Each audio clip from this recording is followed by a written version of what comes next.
오후의 시작, 세상의 모든 정보. 안녕하세요. 아나운서 임지영입니다. 최근 영국 자동차 제조업체 제규어 랜드로버가 사이버 공격으로 자동차 생산이 중단되는 초유의 사태가 벌어졌습니다. 더 큰 문제는 완전 복구가 쉽지 않아서 손실이 눈덩이처럼 불어나고 있다는 점인데요. 전 세계적으로 해킹 범죄가 증가하는 가운데 제조업체들이 이대로 디지털 전환을 추진해도 괜찮은 건지 잠시 뒤 IT연구소에서 자세히 살펴보겠습니다. 안정적인 노후를 위해서는 연금 준비가 필수죠. 하지만 똑같은 금액을 넣어도 어떻게 준비하고 설계하냐에 따라 연금 수령액이 크게 달라질 수 있다는데요. 오늘 세모정 톡톡 상담소 돈 되는 라디오 시간엔 연금 수령액을 높이는 방법 함께 살펴보고 상담도 해드리겠습니다. 궁금하신 분들 계속해서 청취 부탁드립니다. 저희 방송은 KBS 1라디오 유튜브 채널을 통해서도 실시간으로 시청 참여하실 수 있습니다. 많은 관심 부탁드리면서 KBS 세상의 모든 정보 지금 시작합니다.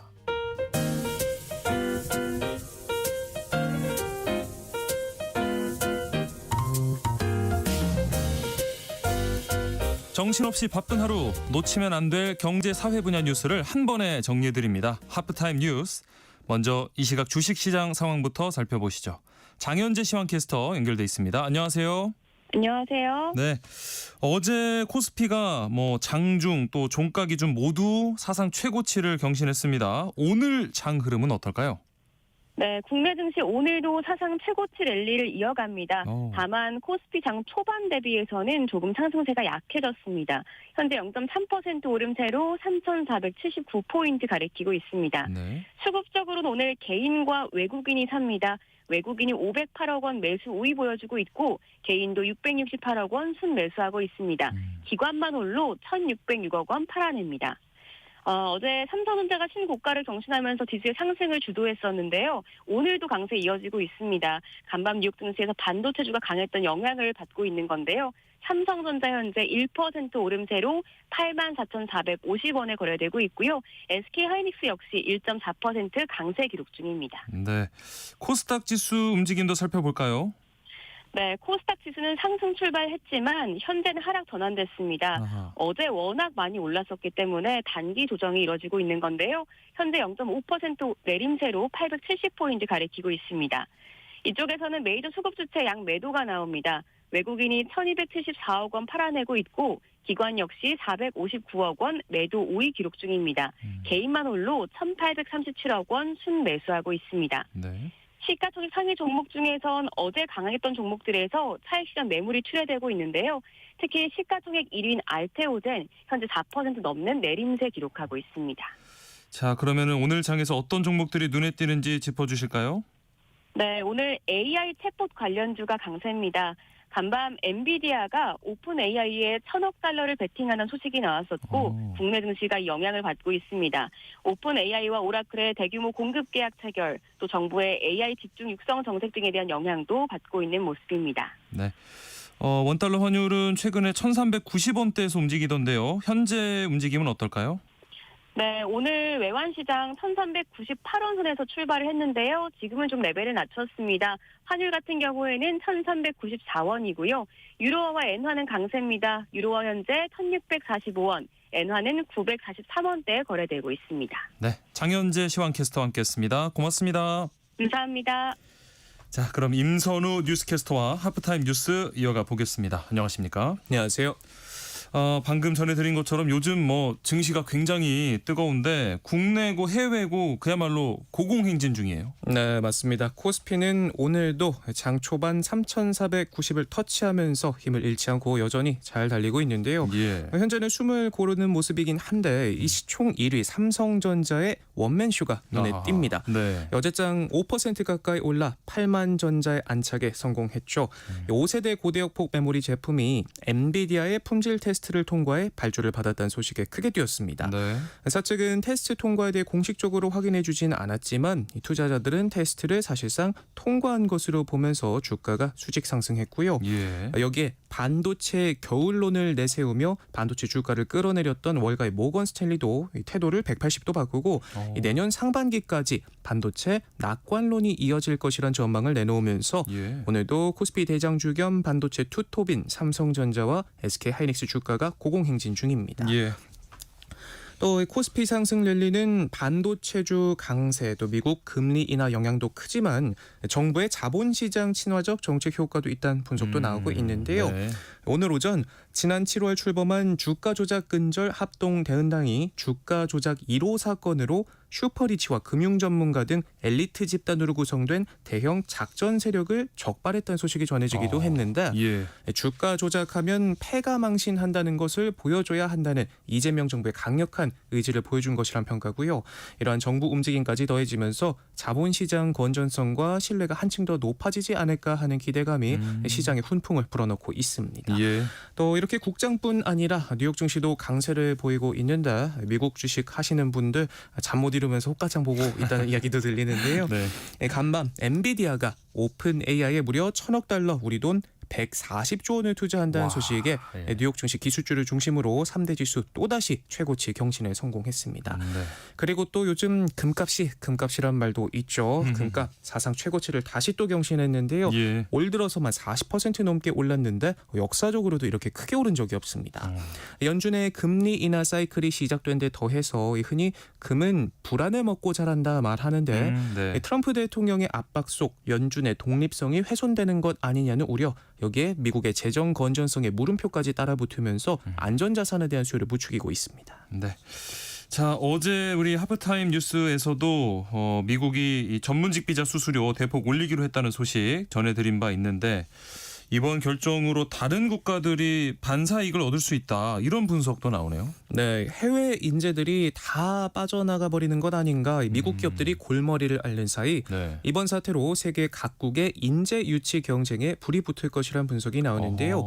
특히 영국이나 유럽, 중동, 아시아 국가들에게는 오히려 기회가 될 수 있다는 해석입니다. 네. 실제로 영국의 경우에는 미국과는 정반대로 이 전문직 비자 수수료를 폐지하는 방안을 검토하고 있습니다. 세계 최고 수준의 전문가에게 발급되는 영국 글로벌 인재 비자의 신청 수수료는 1인당 약 144만 원, 여기에 연 195만 원의 의료 부담금이 부과되는데 네. 영국 정부는 이민 통제를 강화하면서도 인재 확보 정책으로 이 비자 수수료를 없애는 방법을 검토하고 있는데요. 그동안 꾸준히 논의가 되오긴 했는데 미국의 전문직 비자 수수료 인상 뒤 더욱 탄력이 붙은 모습입니다. 네. 또 독일 등 유럽 일부 국가들도 고학력 전문 인력을 대상으로 하는 EU 블루카드 비자 발급을 확대하고 있고요. 네. 또 불법 이민과 난민에 대해 강경한 이탈리아 멜로니 정부도 필수적인 해외 노동력에는 예외를 뒀는데 이런 흐름에 역행하는 미국의 비자 수수료 폭탄이 결국 다른 나라의 이익이 될 수 있다는 분석입니다. 네. 우리 기업들에게도 해외 인재를 적극 모셔올 기회가 될 수 있습니다. 미국이 그동안 글로벌 인재를 빨아들이고 이들을 통해서 혁신을 이끌 수 있었던 비결은 기회와 개방성인데 이를 벤치마킹할 수 있다는 건데요. 예. 전문가들은 미국 취직을 준비했다가 비자 문제로 고민에 빠진 톱급 인재를 국익과 전략적 차원에서 국내에 머물 수 있도록 하는 유인책이 필요하다, 입을 모으고 있습니다. 이 트럼프 대통령이 돌연 전 세계에서 널리 복용되는 진통제조 타이레놀을 정조준하고 나섰네요. 네, 밤사이 백악관에서 열린 기자회견 자리에서 임신 중 타이레놀을 복용하는 게 자폐아 위험을 높이는 것으로 나타났다며 식품의약국을 통해 이를 의사들에게 통보하겠다 밝혔는데요. 네. 이에 따라 당국은 임신부가 타이레놀을 복용할 경우 자폐아를 출산할 확률이 높다는 내용으로 타이레놀의 원료인 아세트아미노펜의 라벨을 바꿀 예정입니다. 트럼프는 2000년대와 비교해 자폐증 유병률이 400% 늘었다는 당국의 통계를 제시하면서 타이레놀을 복용하지 말라, 아이에게도 주지 말라 수십 차례 반복했는데 이번 발언은 사실상 트럼프의 대선 구호 중 하나인 마하, 미국을 다시 건강하게 프로젝트 연장선으로 해석됩니다. 네. 앞서 백신 회의론자인 로버트 케네디 주니어를 보건복지부 장관에 임명하고 백신 접종 제한 조치를 발표한 데다 여기에 반대하는 질병통제예방센터 국장까지 해임해버렸고요. 예. 또 다국적 제약회사가 미국인들에게 약을 비싼 값에 팔고 있다면서 이들과 전쟁을 선포했는데 이 타이레놀은 그 표적이 된 회사 중 한 곳인 존슨앤존슨이 만든 약이란 점에서 여러 계산이 깔려 있다는 걸 알 수 있습니다. 예. 트럼프의 강경 노선에도 타이레놀과 자폐 연관성에 대해선 뚜렷한 과학적 근거가 부족하다는 반론도 만만치 않아서 이번 조치를 두고 큰 논란이 예상됩니다. 네. 자, 이 시내버스가 닿지 않는 곳까지 달리면서 우리 시민들의 발이 되어주는 서울 마을버스가 적자를 호소하면서 이 환승제도에서 탈퇴하겠다 전격 선언을 했어요. 네, 서울 생활의 가장 든든한 인프라 중 하나인 대중교통의 균열이 커지고 있습니다. 예. 달릴수록 손해다. 환승제도로 인한 손실을 감당할 수 없다며 서울 마을버스들이 21년 만에 탈퇴를 공식 선언했는데요. 네. 올해 말까지만 환승제도를 유지하고 내년 1월 1일부터는 발을 빼겠다는 입장입니다. 결국은 소비자 부담이 커지게 될 텐데 탈퇴한 속사정을 짚어보면 마을버스는 이용객 중에 환승객이 많아서 환승 할인이 거듭될수록 적자가 커지는 구조입니다. 예. 정책이 시행되기 전만 해도 요금이 모두 회사 수입으로 잡혀서 경영에 문제가 없었지만 환승제도 편입 이후 기본요금 1,200원의 절반인 600원밖에 수입으로 정산받지 못한다는 게 이 조합 측의 설명인데 예. 이렇게 발생한 손실 금액이 매년 1,000억 원에 달하지만 정작 서울시에서 보전해 주는 건 400억 원에 불과하다 말합니다. 그런데 마을버스 업계와 이 서울시의 갈등 이번이 처음이 아닙니다. 그동안 여러 차례 손실 보전율 인상이나 노선 조정 등을 두고 줄다리기를 이어왔는데요. 서울시는 상당수 마을버스 회사에서 회계상 문제점이 확인됐다며 회계 투명성부터 확보하라고 반박하고 있지만 그 사이 피해는 고스란히 시민들에게 돌아가면서 교통비 부담이 커지고 골목길 교통 접근성도 떨어질 걸로 보여 걱정입니다. 네. 이럴수록 이제 교통 취약 지역에 계신 분들, 교통 취약 계층이 좀 피해를 보게 될 텐데 좀 잘 합의가 이루어졌으면 좋겠습니다. 네. 간병비 부담 때문에 환자들 또 가족들 부담이 이만저만이 아닌데 정부가 이 간병비 부담을 낮추기 위한 방안을 내놨네요. 네, 연간 10조 원이 넘는 간병 비용. 어허. 그동안은 건강보험이 적용되지 않아 환자와 가족들의 부담이 컸는데요. 네. 정부가 건보 재정을 투입해 간병인 개인 부담의 30% 수준까지 낮추는 방안을 내놨습니다. 전국 요양병원 500곳에 간병비 급여화를 단계적으로 적용해 중증 이상 환자 8만 명의 간병비 부담을 덜어주겠다는 계획인데 예. 본인 부담률이 30%로 낮아지면 한 달 평균 간병비가 60만 원에서 80만 원 사이로 줄어듭니다. 정부는 환자의 의료 필요도를 평가하기 위해 환자 분류 판정 체계도 새로 도입할 예정인데 추산대로라면 향후 5년간 추가로 필요한 건강보험 재정이 6조 5천억 원으로 건보료 인상이 불가피한 상황이어서 정부는 올해 말까지 세부 방안을 마련해 최종안을 발표하기로 했습니다. 자, 올해 병장 월급이요. 뭐 소위나 하사가 받는 돈하고 비슷해지면서 역전 논란이 일고 있다면서요?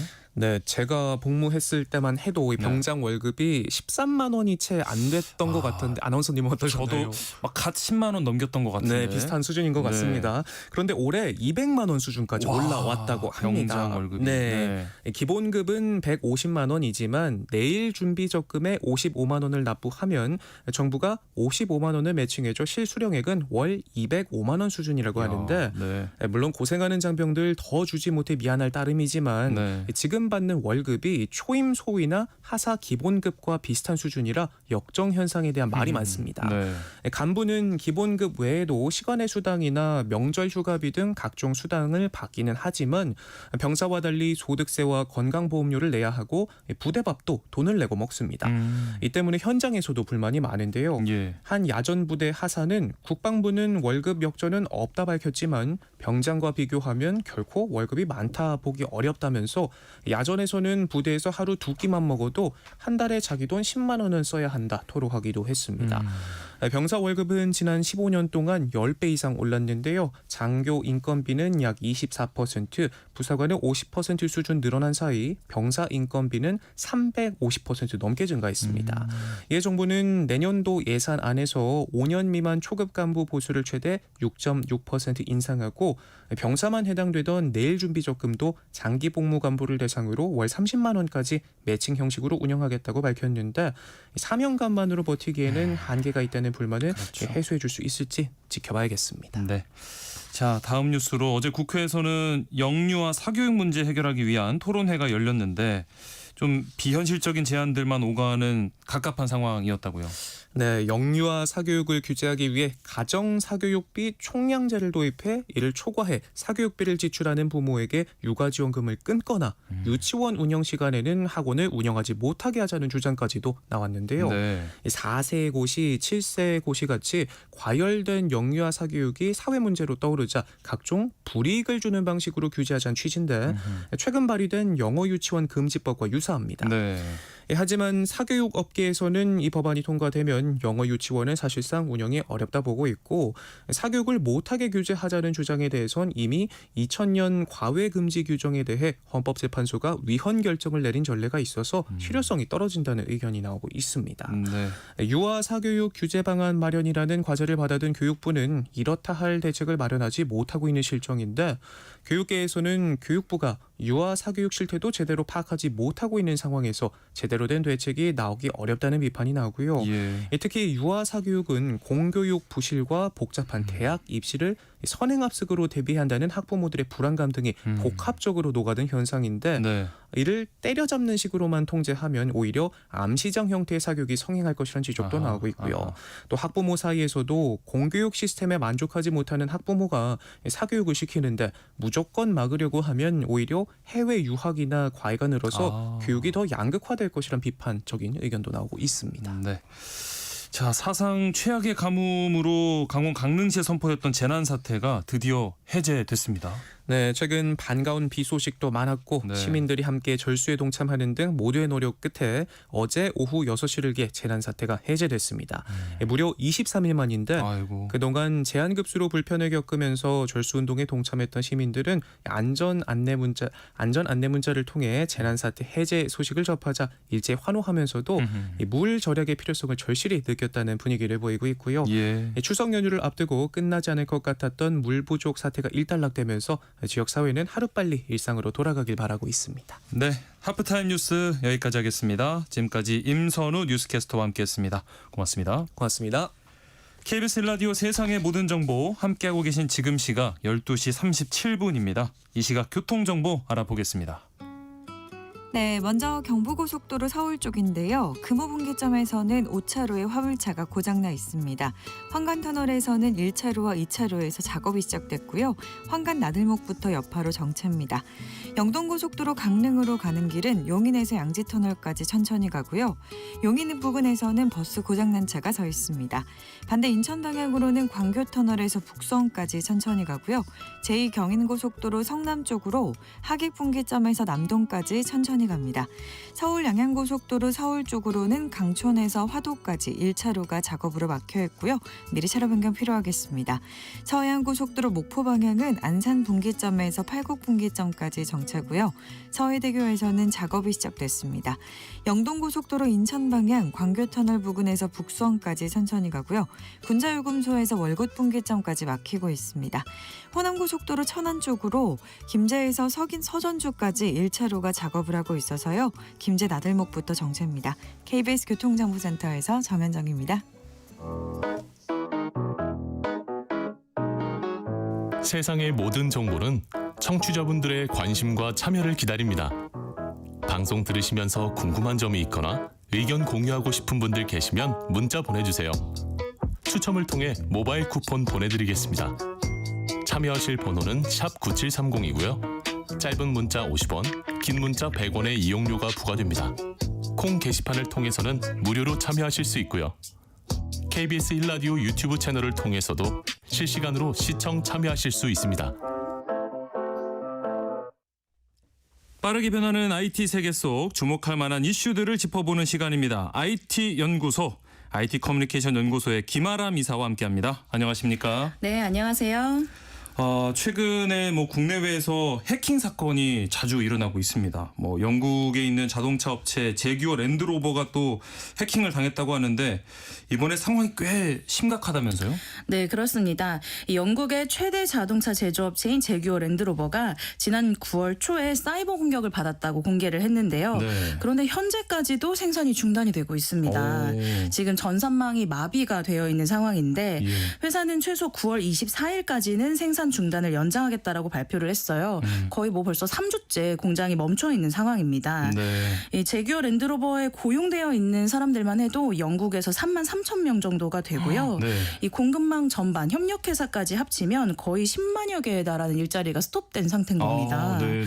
그러니까 단순히 한 회사의 문제가 아니라 영국 전체의 제조업 생태계에 미치는 파급 효과가 굉장히 엄청난 상황이라고 할 수 있죠. 네. 이런 상황에서 만약에 핵심 부품 업체가 도산하기라도 한다면 이 제규어 랜드로버의 시스템이 복구되더라도 생산 재개가 더욱 지연될 위험까지 있어서 굉장히 심각한 도미노 효과를 우려하고 있는 상황입니다. 네.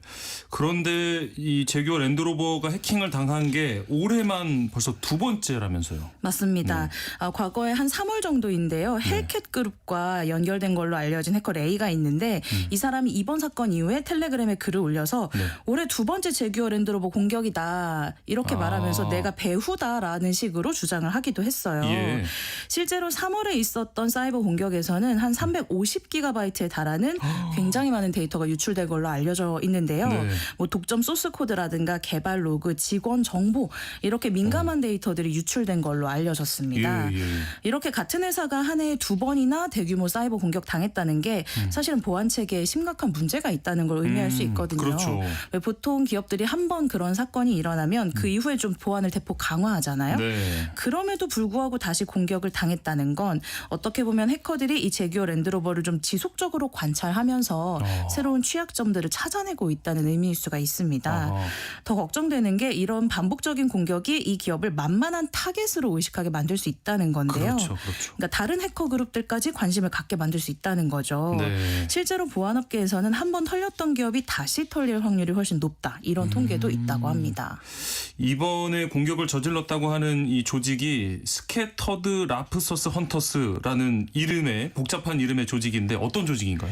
네, 이게 세 가지 조직의 이름이 합쳐진 거예요. 아, 네. 네, 과거에 굉장히 큰 침해 사건에 연루됐던 스캐터드 스파이더라는 조직이 있고요. 예. 또 라프서스라는 조직이 있고 네. 샤이니 헌터스라는 조직이 있는데 이 이름들을 합친 이름입니다. 그러니까 일종의 해커 연합이라고 볼 수 있는 거고요.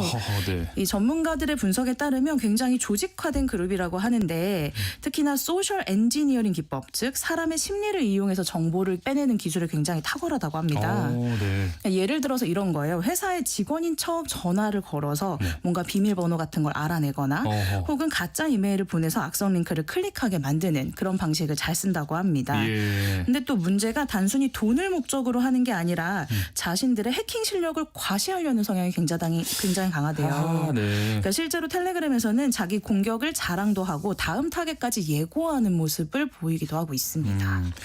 이번 사태를 두고 이 제규어 랜드로버가 사용하는 적시 생산 시스템이 이번 사태를 좀 더 악화시켰다라는 얘기가 있던데 이게 뭔가요?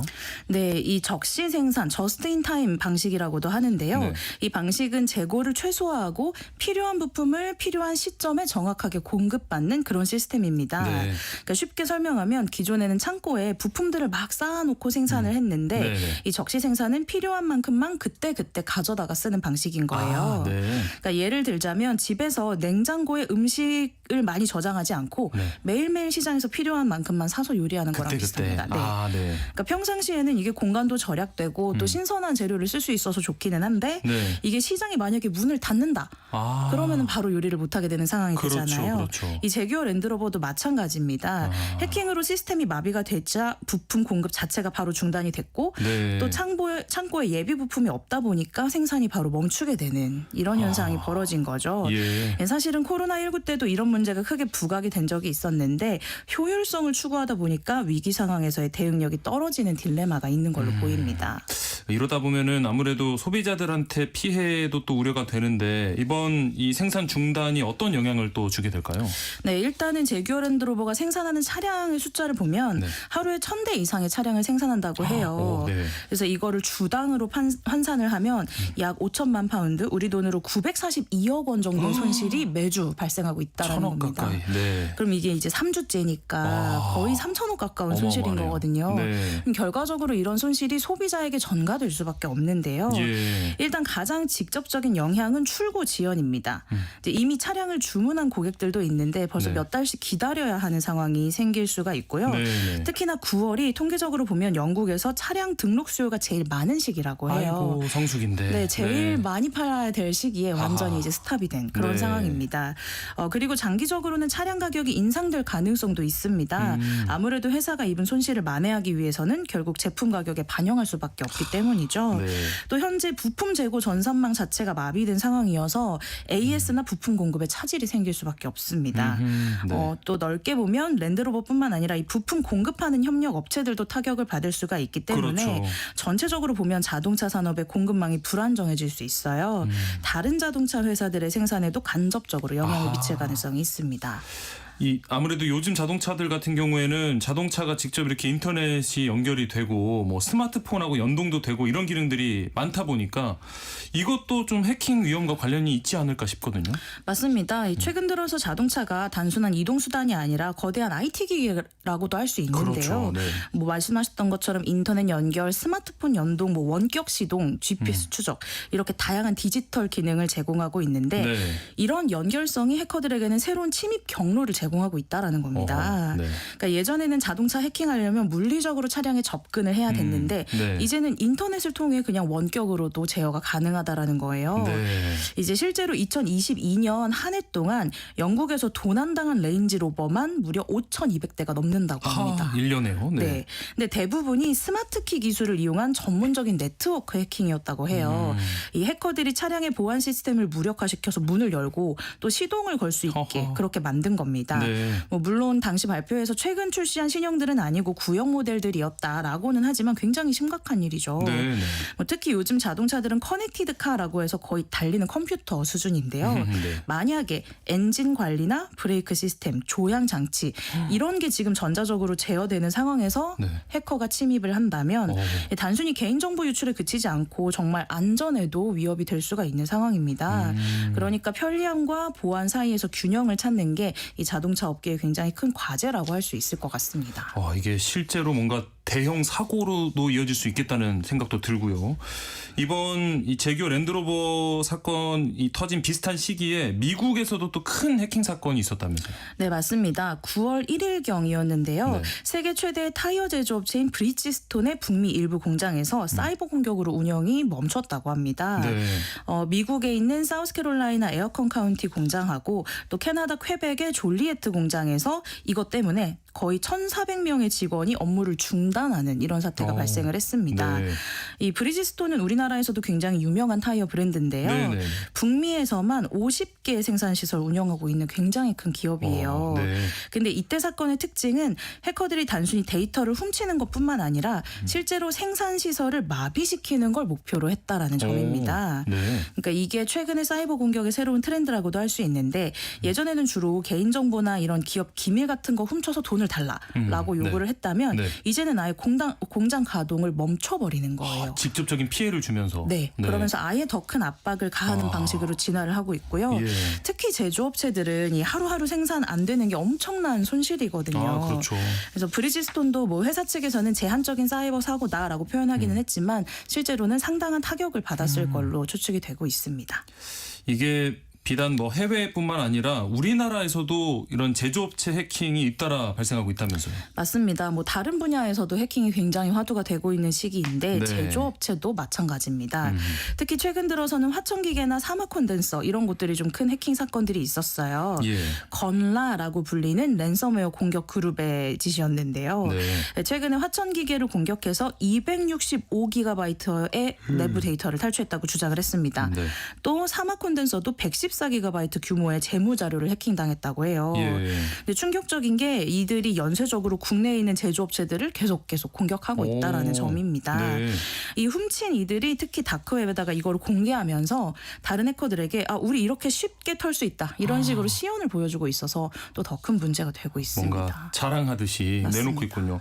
아니 근데 해커들이 이런 제조업체들을 노리는 이유가 뭐가 있을까요? 제조업 데이터가 어떤 가치가 있는 걸까요? 네, 그렇습니다. 여러 가지 이유가 있는데요. 네. 이 첫 번째는 돈이 되는 정보가 굉장히 많다라는 겁니다. 아하. 이 화천기계 사건에서 보듯이 뭐 재무, 세무, 자금, 공시, 보고서는 물론이고 법인카드 정보까지 굉장히 많은 게 있는데요. 네. 주식시장에서 내부 거래에 악용이 될 수도 있고 또 예. 경쟁사에 팔아넘길 수도 있습니다. 또 두 번째는 제조업체들이 상대적으로 보안이 좀 취약하다는 거예요. 네. 그러니까 예를 들어 은행이나 IT 기업은 보안에 굉장히 많은 투자를 하지만 그렇죠. 제조업체들은 우리는 물건 만드는 회사인데 뭐 아하. 해킹하겠어? 이런 생각으로 보안을 소홀한 경우가 많다라는 거예요. 네. 또 세 번째로는 공급망 공격의 거점이 될 수 있어서 문제가 됩니다. 왜냐하면 하나의 제조업체를 해킹하면 연결되어 있는 수많은 협력업체들에까지 영향을 미칠 수가 있고요. 네. 또 마지막으로 이 제조업체들은 생산 중단에 대한 부담이 크기 때문에 돈을 지불할 가능성이 높다라는 겁니다. 하하. 네. 하루라도 공장이 멈추면 바로 손실이 일어나니까 좀 해커들의 요구에 굴복하기 쉽다는 점에서 해커들의 먹잇감이 되고 있는 것 같습니다. 참 해커들이 이런 취약한 점을 노리고 이런 범죄를 저지르고 있다라는 생각이 들고요. 이런 최근에 일련 사건들을 통해서 우리가 뭔가 얻을 수 있는 교훈이랄까요? 이런 게 어떤 게 있을까요? 네, 일단 이번 사건들을 보면 아무래도 이 제조업과 공급망이 디지털화된 환경에서 얼마나 취약한지를 다시 한번 보여줬다고 할 수가 있습니다. 네. 이 기업들이 단순 침입을 차단하는 것뿐만 아니라 데이터 보호 중심 전략을 좀 전환을 해야 장기적으로 더 잘 성장할 수 있다라고 전문가들이 강조하고 있는데요. 네. 가장 중요한 게 사이버 보안이 더 이상 IT 부서만의 문제가 아니라는 점입니다. 이 CEO를 비롯한 경영진이 직접 나서서 보안을 경영의 핵심 과제로 다룰 필요가 있을 것 같아요. 네. 특히 예전에는 우리 제조업체니까 해킹당할 일이 없어 이렇게 생각을 했다면 이제는 모든 제조업체가 좀 잠재적인 타겟이 될 수 있다라는 인식을 가질 필요가 있습니다. 예. 또 그동안 효율성만 추구하던 공급망의 관리도 다시 검토할 필요가 있습니다. 이 랜드로버 사태에서 본 것처럼 적시 생산 같은 시스템이 분명 장점이 있기도 하지만 네. 또 위기 상황에서는 취약한 부분도 분명히 있거든요. 그러네요. 그래서 적절한 백업 시스템을 갖출 필요가 있습니다. 또 직원 교육도 굉장히 중요할 것 같은데 아무리 좋은 보안 시스템 갖춰도 직원 한 명이 이상한 이메일 클릭하거나 이상한 파일 한번 다운로드 받으면 정말 모든 게 무너질 수 있거든요. 퍼져버리는 거죠. 네, 주의를 할 필요가 있겠습니다. 네. 또 마지막으로 정부 차원에서도 제조업의 보안에 대한 지원과 가이드라인을 좀 강화할 때가 아닌가 싶습니다. 아무래도 제조업이 또 국가 경제의 근간을 이루고 있기도 하잖아요. 네. 이런 기반 산업이 해킹으로 무너지면 국가 전체가 흔들릴 수도 있다고 생각이 됩니다. 네. 보안 투자가 이제 비용이 아니라 생존을 위한 필수 요소라는 인식을 가질 필요가 있을 것 같습니다. 네, IT 연구소 오늘은 여기까지 하겠습니다. 지금까지 IT 커뮤니케이션 연구소 김아람 이사와 함께했습니다. 말씀 고맙습니다. 감사합니다. KBS 세상의 모든 정보 1부 순서 여기서 마무리합니다. 바비킴이 부르는 사랑 그놈 듣고요. 저는 2부에 다시 찾아오겠습니다.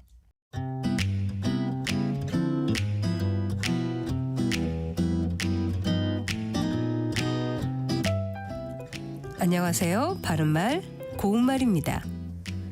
음식점에 가서 불고기를 시킬 때 세 사람이 먹을 양을 달라고 하면 보통 불고기 3인분 주세요 라고 말합니다.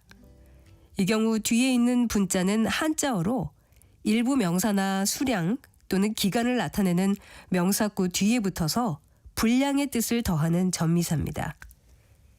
예를 들어 줄어서 적어진 부분을 감소분이라고 하고 일정한 기준 따위에서 모자라는 몫이나 부분 또는 분량을 부족분이라고 하죠.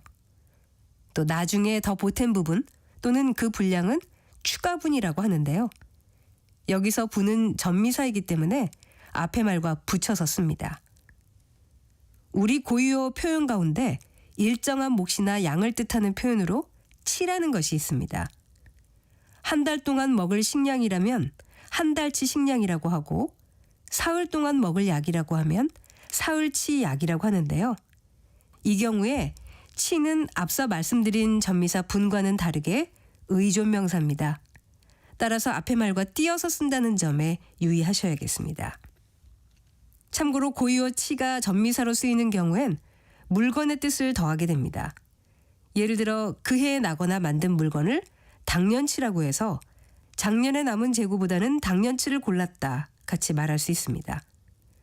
또 크기나 품질 따위가 여러 물건들 중에서 중간이 되는 물건을 중간치라고 하는데 이 바지는 고급품은 아니지만 중간치는 된다 이렇게 말할 수 있겠습니다. 지금까지 바른말 고운말 아나운서 국혜정이었습니다.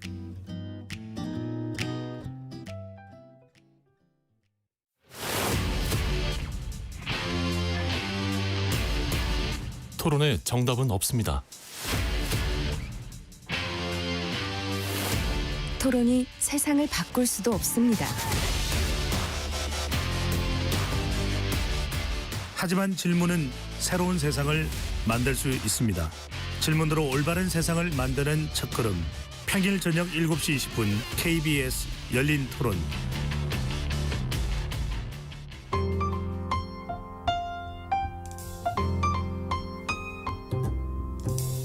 어떤 하루 보내고 계신가요?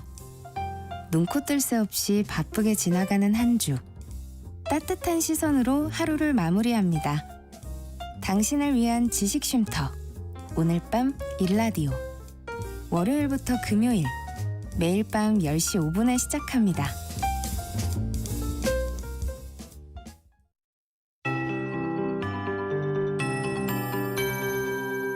KBS 58분 날씨. 낮과 밤이 같아진다는 추분이 바로 오늘입니다. 오늘도 전형적인 가을 날씨 펼쳐져 있습니다. 어제와 다른 점은 구름량이 보다 많고 또 기온의 계단식 상승이 조금 이루어졌다는 것, 이렇게 두 가지입니다. 낮에는 서울과 광주 등 일부 더운 지역도 있겠습니다. 서울은 오늘 27도, 광주 28도까지 오르는 등 전국적으로 22도에서 28도의 낮 기온을 보이겠습니다. 오늘 전국적으로 대체로 흐린 날씨를 보이겠고요. 제주에 이어서 늦은 밤부터는 남해안에 비가 내리겠습니다. 내일과 모레 사이에는 전국에 걸쳐서 비가 오겠습니다. 20에서 60mm 정도 이틀 동안 오겠고 많은 곳은 80에서 100mm 정도 쏟아지겠는데요. 충남 내륙과 충남 서해안 그리고 호남 서부, 서해 5도 등 주로 서쪽 지역 위주로 많은 양의 비가 쏟아질 걸로 보여집니다. 특히 중부지방은 내일 오전부터 집중적으로 강하게 올 걸로 보이고 천둥, 번개, 돌풍까지도 주의해 주시기 바랍니다. 비로 인한 피해 없도록 각별한 주의가 필요하겠습니다. 남해동부 먼바다 등 남쪽 바다 내일 오전까지 물결이 높겠고요. 당분간 제주 해안과 남해안의 너울성 파도가 높겠습니다. 제주와 남해안의 강풍도 내일까지 이어지겠습니다. 내일은 서울의 아침 기온 20도, 낮 기온 25도 정도로 보고 있습니다. 지금 서울의 기온은 26도입니다. 안혜종입니다.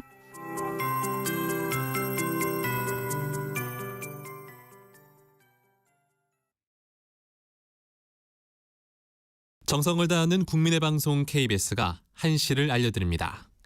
AM 711kHz, FM 97.3MHz, KBS 1라디오입니다. HLKA.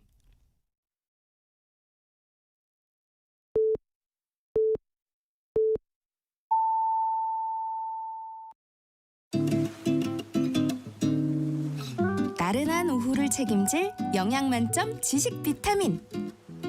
세상의 모든 정보.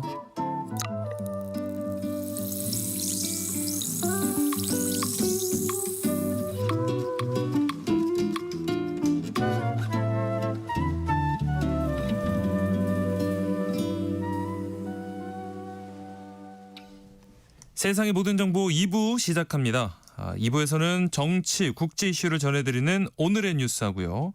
또 청취자 여러분들의 작은 궁금증도 신속, 정확하게 해결해드리는 세모정 톡톡 상담소 화요일 코너죠. 돈 되는 라디오 시간이 기다리고 있는데요. 오늘은 든든한 노후를 위해서 연금 수령액을 최대화하는 방법 자세히 알려드릴 예정입니다. 관련해서 궁금한 점 있는 분들 많으실 텐데요. 미리미리 문자 보내주시기 바랍니다. 상담도 해드리고 또 추첨을 통해서 5분께는 모바일 햄버거 쿠폰 보내드리겠습니다. 문자 보내실 곳 샵 9730번입니다. 샵 9730. 짧은 문자는 50원, 긴 문자는 100원의 정보 이용료가 있고요.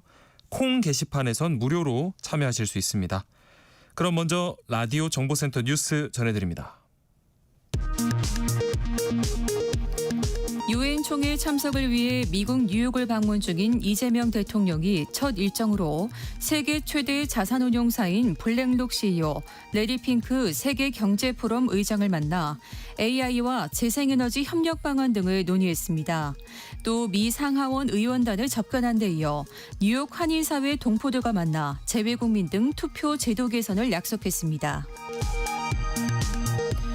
한미일 3국 외교장관이 뉴욕에서 만나 북한 비핵화에 대한 의지를 재확인하는 공동성명을 채택했습니다. 우리 측은 최근 조지아주 구금 사태와 관련해 비자 관련 조치를 당부했고 미국 측은 긴밀히 협력하겠다고 말했습니다. 통일교 현안 청탁 의혹의 정점으로 지목된 통일교 한학자 총재가 오늘 새벽 구속됐습니다. 이종섭 전 국방부 장관은 피의자 신분으로 순직해병 특검에 소환돼 조사받고 있습니다. 구속 기소된 상태에서 재판 출석을 거부 중인 윤석열 전 대통령은 보석 신문기일은 26일 오전에 열립니다. 서울 서부지법 폭력 난입 사태 배후를 수사하고 있는 경찰이 전광훈 사랑제일교회 목사의 딸 전모 씨의 주거지와 사무실에 대한 압수수색에 나섰습니다. 한강버스 2대가 정식 운항 나흘 만인 어제 저녁 잇따라 고장으로 멈춰서면서 시민들이 큰 불편을 겪었습니다. 시민단체는 졸속 운항은 위험하다며 사업 전면 재검토를 촉구했습니다. 지금까지 라디오 정보센터 뉴스 정한나였습니다.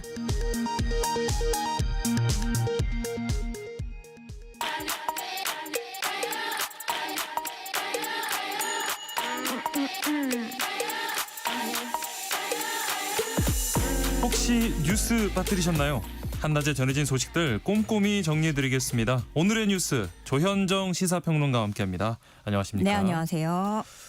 이재명 대통령이 유엔 총회 참석을 위해서 어제 출국했다는 소식 전해드렸고요. 이제 도착해서 첫 일정을 가졌죠. 네, 레리 핑크 회장을 만났어요. 네. 세계 최대 자산운용사 블랙록의 회장이고 세계 경제포럼 의장이기도 한데 예. 이 블랙록이라는 회사는 마이크로소프트, 엔비디아하고도 파트너십 구성해서 AI 인프라 투자에 앞장서고 있는 회사입니다. 네. 운용 자금이 뭐 1경 7천조 원을 넘어선다고 하니까요. 일경, 네. 경단이에요. 예.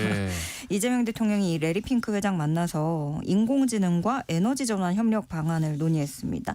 레리 핑크 회장은 한국이 아시아 태평양 AI 수도가 될 수 있도록 글로벌 자본에 연계해서 적극적으로 협력하겠다고 밝혔고 네. 이재명 대통령도 제안을 환영하면서 그래서 뭐 한국에 또 오시라 이렇게 초대를 하기도 했어요. 네. 우리 정부하고 블랙록은 AI 산업 및 재생에너지 분야의 글로벌 협력을 위한 양해각서 MOU를 체결했는데요.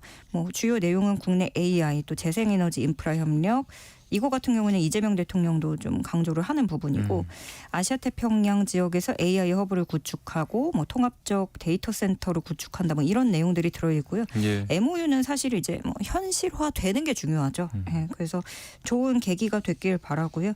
향후 블랙록과 우리 정부가 이 TF를 구성할 거라고 해서 네. 구체적인 투자와 규모에 대한 논의가 이어질 예정입니다. 네. 자, 계속해서 이재명 대통령의 미국 일정들 전해드리도록 할 테고요. 어제 국회 법제사법위원회가 여당 주도로 조희대 대법원장 청문회를 열기로 했는데 이를 두고 정치적인 공방이 뜨거워지고 있습니다. 네, 원래 검찰개혁 입법청문회 도중이었는데 네. 이제 조희대 대법원 대선 개입 의혹 관련 긴급 현안 청문회 실시계획서 채택에 권을 상정해서 통과를 시킨 거예요. 네. 이렇게 되면서 조희대 청문회, 일명 조희대 청문회는 오는 9월 30일 오전 10시에 개최한다는 거고요. 예. 조희대 대법원장 오경미, 이흥구, 이수견, 박영재 이 대법관들입니다. 예. 그리고 한독수 전 총리 해가지고 출석을 증인으로서 출석하게 한다는 거예요. 네. 근데 이제 조희대 대법원장이 출석할지는 미지수예요. 왜냐하면은 대법원장이 또 출석을 하는 것만으로 사법부에서 어떤 그런 반발 이런 네. 나올 수 있고요. 예. 이번에 이렇게 조희대 청문회를 개최한다라는 걸 의결하면서 민주당하고 조국혁신당 주도로 이루어졌는데 이게 당 지도부하고 교감이 있었던 건지는 알 수 없습니다. 민주당 내에서 반대 의견 분명히 있고요. 우려의 네, 목소리도 있거든요. 예. 근데 이게 우려되는 거는 단순히 역풍을 넘어서 이 조희대 대법원장에 대한 정당한 문제 제기마저 묻히게 만드는 일을 자초하게 될 수 있다는 부분이에요. 그 또 뭐 법원 내부, 사법부 내부에서도 조희대 대법원장을 질타하고 문제가 있다라고 지적하는 목소리가 있는데 네. 그리고 또 대선을 목전에 둔 그런 민감한 시기에 당시 대선 후보의 사건을 전원합의체에 붙여서 파기환송했던 점 예. 이거 너무 이례적이고 문제가 많다는 목소리가 중론이지만 네네. 이제 그런 것까지 희석을 할 수 있고 아하.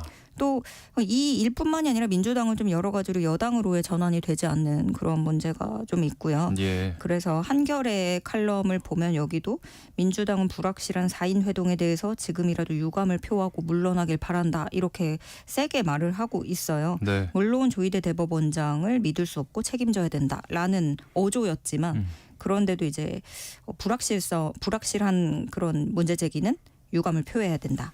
책임론을 얘기를 하고 있는 거고요. 네. 그럼 국민의힘 표정을 보면은 사실 여기는 뭐 역풍을 기다리고 있겠죠. 그리고 또 한 가지는 어차피 우리 장외투쟁 하러 나갈 거였는데 명분을 줘서 고맙다라고 될 수 있고요. 예. 그리고 이런 말도 나왔어요. 국민의힘에서 윤석열 만들듯이 또 스타를 만들어주는 거냐. 뭐 이런 조롱도 나오고 있는 실정입니다. 예.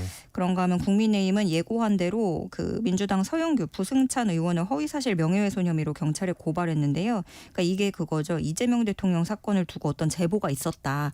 근데 그 제보가 대법원에 이재명 사건 올라오면 대법원에서 알아서 처리하겠다라고 뭐 발언을 했더라라고 하는 음성이 남겼다는 건데 네. 국민의힘은 이 녹취 파일 음성이 AI로 조작됐다라는 주장을 하고 있는 거고 네. 반대로 이 녹취를 처음으로 공개한 열린공감TV 측은 실제 당사자의 목소리를 공개하면은 뭐 신변의 우려가 있어서 AI로 입혀서 보정한 거다 이런 입장을 보이고 있습니다. 네. 한편 조희대 대법원장은 이 대법원에서 주최한 국제 행사에서 뭐 세종대왕에 빗대면서 아주 의미심장한 얘기를 했더라고요. 네, 어제 서울 중구에서 2025 세종 국제 컨퍼런스가 열렸고요. 여기서 네. 조희대 대법원장이 개회사를 한 거예요. 예. 이날 행사가 뭐 대법원장, 대법관들 참석해서 법치주의와 또 사법 접근성의 제고 이런 걸 주제로 토론하는 거라서 대법원장이 뭐 당연히 참석을 했고 개회사를 한 거죠. 근데 조희대 대법원장은 개회사에서 세종대왕은 백성을 위한 정의롭고 공정한 사법을 구현하기 위해서 끊임없이 노력하셨다. 사회적 약자와 소수자에 대해 깊은 측은지심을 간직하셨다. 이렇게 강조를 했어요. 예. 특히 지금 좀 파장이 일고 있는 발언은 이 대목입니다. 네. 세종대왕께서는 법을 왕권 강화를 위한 통치 수단이 아니라 백성들 삶의 질을 향상시키고 그들의 권리를 보장하는 토대로 삼았다. 라는 건데 법을 왕권 강화를 위한 통치 수단이 아니라 요 대목이 논란이 되는 거죠. 네. 정부 여당을 겨냥한 게 아니냐라고 해석이 뒤따르고 있는 거고요. 근데 원래 이날 행사 취지를 보면은 이름부터 세종이 들어가 있잖아요. 예. 세종대왕의 법사상을 널리 알린다는 취지가 있어요. 그러면은 세종대왕의 업적과 법을 연계해서 발언하는 건 사실은 자연스러운 일인 거죠. 네네네. 그러나 때가 때이니만큼 엄밀히 이렇게 해석될 여지가 있다는 거를 조희대 대법원장도 분명히 알았을 거고 이 시점에. 예, 네. 그렇기 때문에 의도가 있다라고 해석이 되는 거죠. 네. 그래서 그러면은 이 말이 의도가 있다고 보면 그 뜻은 결국에는 왕권 강화를 위해서 사법개혁한다는 것이냐라는 게 되는 거기 때문에 대법원장이 여기에 또 이렇게 말을 하는 것도 적절하냐 부적절하냐 이걸 두고도 또 다른 잡음이 나오고 있습니다. 네. 자, 그리고 어제 국회 법제사법위원회에서는 또 추미애 위원장하고 나경원 의원이 대치하면서 추나대전이 또다시 벌어졌어요. 네. 이 원래 검찰개혁 입법청문회 연다고 했다가 네. 너무 고성도 뭐 크게 충돌을 해가지고 뭐 증인들 선서 내용도 안 들릴 정도로 예. 그러니까 뭐 진행이 안 된 거예요. 그렇죠. 국민의힘이 회의 시작부터 이제 항의를 했던 건 뭐냐면 나경원 의원이 간사 선임이 안 됐잖아요. 네. 그러니까 거기에 항의를 했고 특히나 그 노트북 전면에다가 늘 해왔던 것처럼 이렇게 뭐 붙였어요. 붙여서, 네. 예. 정치 공작, 가짜 뉴스 공작, 민주당 이렇게 문구를 써붙이니까 네. 추미애 위원장이 이거 떼라라고 했던 거고 네. 근데 안 뗀 거죠. 네. 근데 여기서 원래 사실 나경원 의원의 간사 선임에 대해서는 애초에 좀 이해충돌 이슈가 있잖아요. 그렇죠. 그 남편이 법원장인데 아내가 법사위 간사로 들어올 수 있는가. 근데 법사위 그 상임위 간사도 원래 좀 재선급들이 하는데 네, 네. 나경원 의원을 배치시킨 것 자체가 의도가 있는 건데 이렇게 해서 굳이 법사위에 들어오겠다는 게 뭐냐라는 게 민주당인 거고 이해 충돌이 충분히 있다라는 거고 네. 추미애 위원장이 이제 뭐 얘기를 하면서 뭐 뼈 있게 또 이런 걸 뭐 패러디라고 해야 되나요? 초선 의원이면 가만히 앉아 계시고 오선 의원님께서는 불법 유인물부터 철거해 주시길 바란다. 뭐 이렇게 예전에 그 초선이면 가만히 있어. 요거를 또 나 의원의 빗대서 발언을 예, 그걸 빗대서 얘기를 한 거예요. 그러다가 이제 뭐 회의를 왜 방해하냐 하면서 그렇게 하시는 게 윤석열 오빠한테 무슨 도움이 됩니까? 네. 라고 발언이 나온 거예요. 네. 사실 윤 전 대통령하고 나경원 의원이 뭐 선후배이기도 하고 남편이 또 법원장이고 하다 보니까 윤 전 대통령도 예전부터 검사 시절부터 내가 업어 키운 후배들이다 뭐 이런 사이이긴 했는데 네. 이제 거기서 그런 말이 왜 나오냐 또 나경원 의원이 반발을 하면서 네. 결국에 법사위 전체회의는 시작도 못한 채 정회했습니다. 이렇게 좀 법사위가 뭐 소위 난장판이 된 사이에 행안위에서는 정부조직법 개정안이 통과됐죠. 네. 검찰청 폐지하고 기재부 분리가 골자라고 할 수 있는 정부 조직법 개정안입니다. 네. 국민의힘은 정부 조직 개편이 졸속으로 추진되고 있다라는 거고 민주당은 야당의 국정 발목 잡기다라고 맞서고 있는데요. 예. 결국에 국민의힘 의원들은 퇴장했고 여당 주도로 통과가 된 거예요. 그리고 배임죄 폐지를 놓고도 공방을 벌였습니다. 그러니까 민주당은 기업 경영 환경을 개선해야 된다고 정기국회에서 처리할 걸 공언을 했는데 예. 특히 뭐 사실 원래 이거 재계에서 되게 바랬던 거예요. 배임죄 폐지는 대한상공회의소도 그렇고 끊임없이 요구를 해왔던 거고 네. 원래대로라면 전통적으로는 국민의힘이 찬성을 할 만한 법안인데 네. 국민의힘은 이재명 대통령 재판을 아예 없애려는 시도다 이렇게 비판을 하면서 네. 배임죄 폐지를 반대하고 있는 겁니다. 원래 어제 이 정부조직법 개정안을 두고 여야 원내지도부가 모였었거든요. 네. 근데 이견을 좁히지 못해서 오늘 추가 협의에 나서게 됩니다. 네. 한낮의 교양 파트너 여러분께서는 지금 세상의 모든 정보와 함께하고 계십니다. 자, 특검 수사 상황도 짚어봅니다. 일단 이 통일교 현안 청탁 의혹 정점으로 지목받고 있는 한학자 총재가 구속됐습니다. 네. 나이가 워낙에 고령이고 네. 종교계의 뭐 교주라는 점이 있기는 하지만 그 진술과 증거들이 한학자 총재를 모두 가리키고 있기 때문에 결국에 구속을 피하지 못했어요. 네. 재판부는 증거인멸 염려가 있다고 봤습니다. 이렇게 되면서 결과적으로는 통일교의 그 한학자 총재 또 윤영호 전 본부장 권성동 의원까지 해서 관련한 핵심 인물들의 신병을 특검이 다 확보한 셈이에요. 그러네요. 예, 물론 그 통일교 2인자라고 하는 정원주 전 총재 비서실장에 대해서는 구속영장이 기각이 되긴 했습니다만 네. 이 사람은 누구냐면 그 권성동 의원이 가평 천정궁에서 한학자 총재 만날 때 같이 있던 사람이고 예. 그 총재의 비서실장이었기 때문에 네. 어떤 청탁을 하거나 할 때 실무를 했을 것이다. 이렇게 볼 수밖에 없는데 재판부는 공범에 대한 소명이 부족하고 책임 정도 등에 대해서 다툼의 여지가 있다고 보고 이 사람에 대해서는 영장을 기각했습니다. 네. 자, 그리고 특검 내일 이 정치자금법 위반 등의 혐의로 기소된 김건희 여사 첫 공판 기일이 열리는데요. 법원이 법정 촬영을 일부 허가를 했어요. 네. 그런데 일부라고 말씀하신 것처럼 제한이 있어요. 예. 공판 개시 전으로 그때만 할 수 있고 네. 사전에 협의해서 지정된 장소에서만 촬영을 할 수 있고요. 네. 그리고 재판장이 그만해라 하면은 촬영 끝나고 나가야 됩니다. 예, 그런 조건이 달려 있고요. 그리고 내일이 첫 공판기일. 이거는 피고인의 출석 의무가 있기 때문에 공판에 그렇죠. 참석을 해야 되잖아요. 네. 내일 아마 김건희 여사의 법정 모습이 공개될 예정입니다. 네. 이렇게 공판 기일이 열리고 바로 다음 날 25일에는 김건희 특검팀이 김 여사를 소환하죠. 네, 이번에는 뇌물수수 피의자라고 적시돼 있습니다. 특검팀은 이 김건희 여사 상대로 김상민 전 부장검사하고 관련된 공천 청탁에 대해서 캐물을 건데요. 그림. 네. 예, 김상민 전 부장검사가 그 이우환 화백의 그림을 선물로 줬다. 네. 이 사람이잖아요. 그리고 특검팀은 그 받은 사람 수수자로 김건희 여사를 특정을 했어요. 네. 그러면은 특검팀이 이렇게 뇌물 혐의 피의자라고 못 박아 둔 거는 그럼 어떤 뒷받침한 정황이나 증거를 자신 있게 좀 어느 정도? 확보했다라는 뜻으로 아하. 법조계에서는 해석이 나오고 있고요. 예. 그리고 그 그림을 샀다라고 하는 김상민 전 부장검사도 오늘 구속 후 처음으로 특검에 출석해서 조사를 받는데요. 예. 그러니까 김건희 여사 소환하기 전에 진술을 더 확보하고 좀 증거를 다지려는 모습입니다.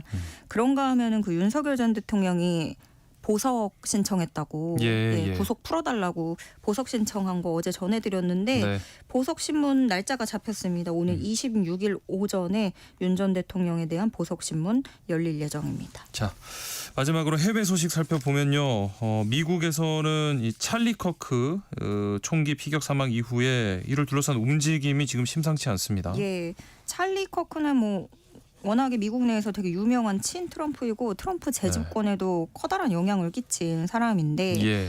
이 추모식에 트럼프 대통령이 참석을 했어요. 네. 그러면서 한국 서울에서는 군중이 성조기를 흔들면서 우리는 커크를 지지한다 이렇게 소리를 쳤어요. 예.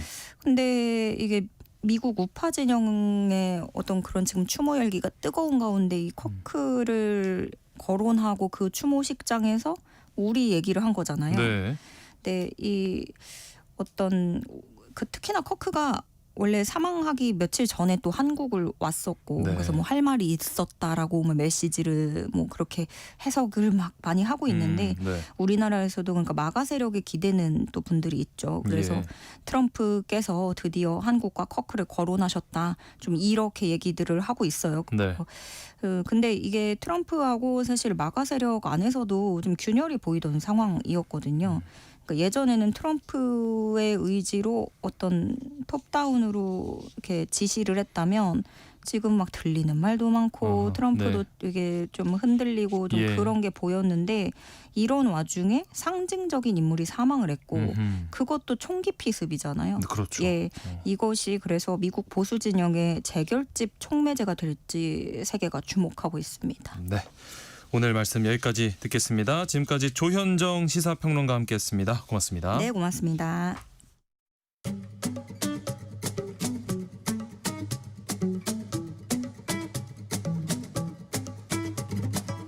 지금 바로 세모정에 물어보세요. 당신의 모든 궁금증을 풀어드리는 세모정 톡톡 상담소.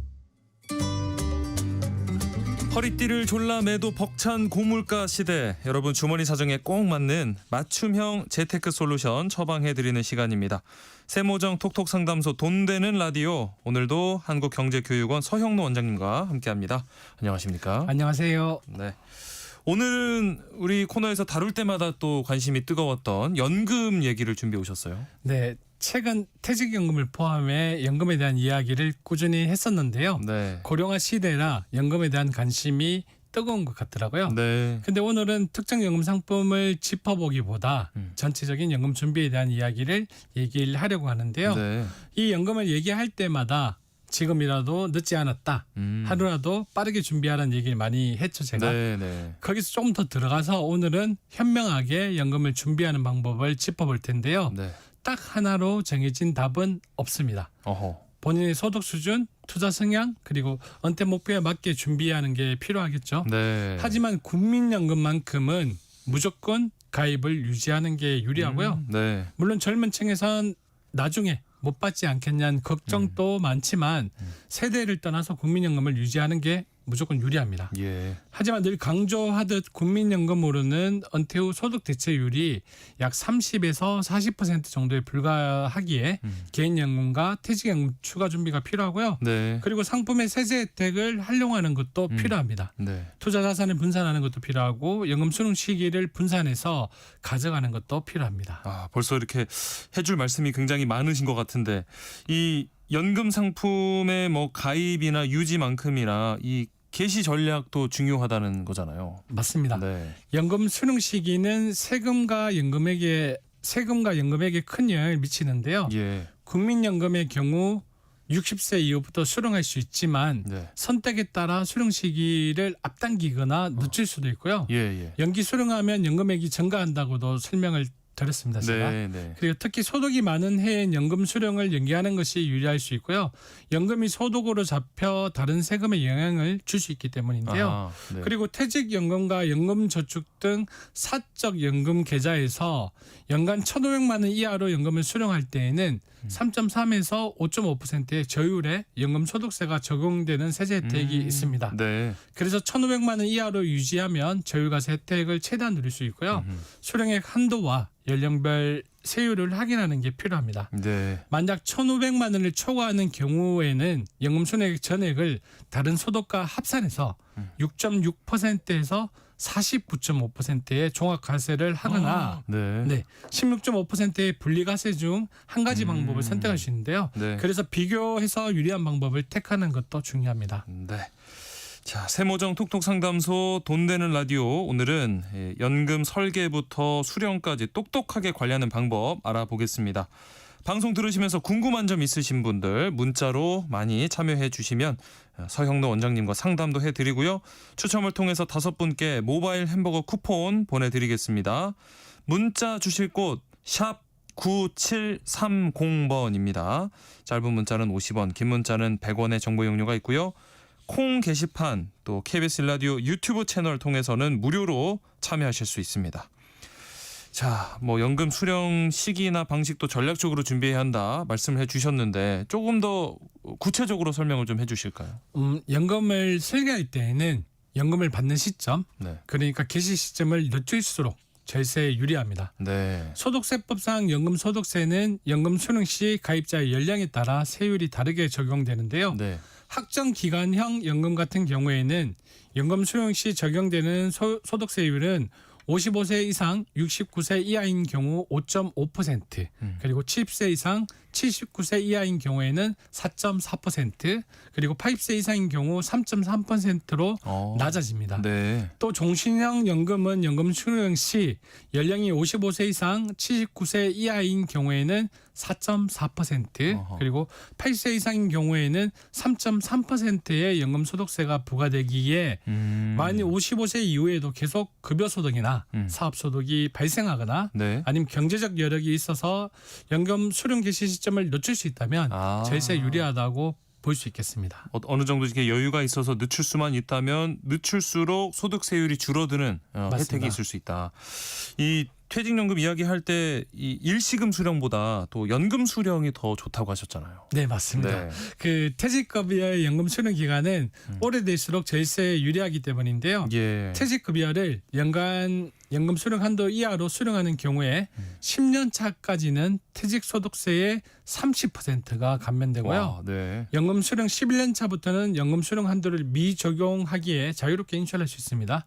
또 11년 차부터는 퇴직소득세의 40%가 감면되어 약 10%포인트 추가 절세가 가능한데 참고로 연금 계좌를 승계한 경우에는 사망일 당시 피상속인의 연금 수령 연차가 적용됩니다. 네. 뭐 국민연금은 그래도 이렇게 납입만 잘하면 될 것 같은데 개인연금은 이 상품 종류가 워낙 다양하다 보니까 이 상품 공부하는 것만 해도 꽤 시간이 걸릴 것 같아요. 맞습니다. 저도 공부를 꽤 많이 했던 기억이 계속하시죠. 나는데요. 네. 하지만 국민연금만으로는 노후에 대한 준비를 다 채우지 못하기에 네. 국민연금과 개인연금을 함께 가져가는 게 좋은데요. 네, 네. 국민연금으로 기본 보장을 하고 개인연금으로 추가연금의 형태를 준비를 하되 네. 이때 투자형 상품으로 가져가는 게 향후 물가 상승률 이상의 수익을 기대할 수 있습니다. 네. 또 세액공제가 되는 연금저축펀드 상품을 가지고 가면 또 다른 축인 변액보험보다 사업비 등 유지비용이 현저히 낮고요. 네. 또 채권부터 펀드까지 다양한 상품을 구성할 수 있으니까요. 연금저축펀드를 추천드리는데요. 네. 변액보험으로 연금을 준비할 경우에는 보험 기능과 연금의 형태로 준비할 수 있다는 장점이 있기도 하고요. 변액연금 같은 경우에는 많은 상품들이 연금 수령 시 투자 손실을 보더라도 원금 보장을 해주고 있다는 점, 그리고 생명보험사의 변액 상품 같은 경우에는 이자 소득에 대한 전액 비과세 혜택이 있는 장점이 있으니까 본인 성향에 맞는 상품을 잘 따져보고 네. 준비해야 합니다. 예. 그 다음은 연금 수령 시점까지 납입 가능 기간을 확인하는 게 중요한데요. 네. 월 납입 금액이 최소 금액이라도 장기간 납입하고 유지하면 눈이 굴러서 눈덩이가 되듯이 꽤 큰 준비 자금이 될 수 있습니다. 예. 목표연금액을 설정한 후 역산해서 국민연금 금액 외 준비자금을 월납 미백으로 준비하는 방법도 있습니다. 근데 이 상품을 뭐 가입한다고 해서 거기서 끝이 아니잖아요. 어떻게 운영하는지에 따라서 또 연금 수령액이 확 달라지지 않습니까? 그렇죠. 예. 국민연금은 국가에서 알아서 이제 투자하고 그렇죠, 불려주지만 네. 개인연금은 자산 배분을 어떻게 해야 하나 막막하다는 분들도 많은데요. 네. 이 역시 정답은 없지만 조심스럽게 얘기를 드리면요. 젊을수록 주식형 비중을 더 가져가고 은퇴가 가까워질수록 채권 등의 안정형 상품으로 원금 보존 전략을 가져가는 게 좋습니다. 예. 물론 역시 본인의 성향을 파악하고 그걸 바탕으로 전략을 짜야 하는데요. 이렇게 전략을 짜서 배분하고 있다고 해도 안정성과 수익성의 균형을 바탕으로 1, 2년에 한 번씩 리밸런싱이 필요하고요. 예. 또 직장생활 하는 분들은 주변에 사학연금이나 공무원연금을 불허하기도 많이 합니다. 네. 그래서 직장인들도 그런 시스템을 가져가면 되는데요. 그래서 자동이체를 걸어놓고 적립식으로 꾸준히 장기 투자를 하는 형태로 강제 아닌 강제 저축 효과를 가져가면 꽤 괜찮은 연금 준비법이 된다고 봅니다. 뭐 사학연금이나 공무원연금 부러워하는 데서 끝나는 게 아니라 비슷한 걸 이제 만들어내라는 말씀이시죠. 맞습니다. 그러면 이제 이쯤에서 궁금한 게 그러면 어떤 연금이 제일 좋은 건가요? 사실 제일 많이 듣는 질문인데요. 네, 네. 어떤 연금이 제일 좋을까라는 질문에 정답은 매번 바뀌는 것 같습니다.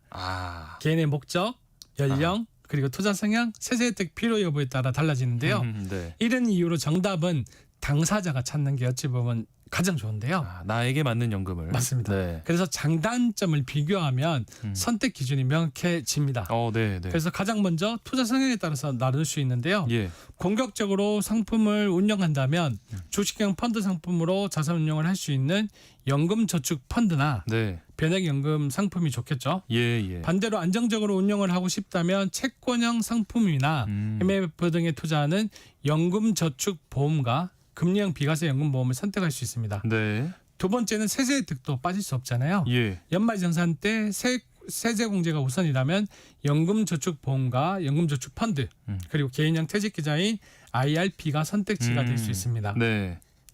그리고 노후의 연금 수익에 대한 비과세 혜택이 기준이 된다면 변액연금이나 생명보험사의 금리형 연금보험이 선택지가 될 수 있는 거고요. 또 만약에 연금보험의 사망이나 약간의 질병 같은 보장의 기능을 추가하고 싶다면 변액연금 상품이 좋습니다. 네. 순수 투자 수익을 최대한 많이 가져가고 싶다면 당연히 연금저축펀드가 가장 맞습니다.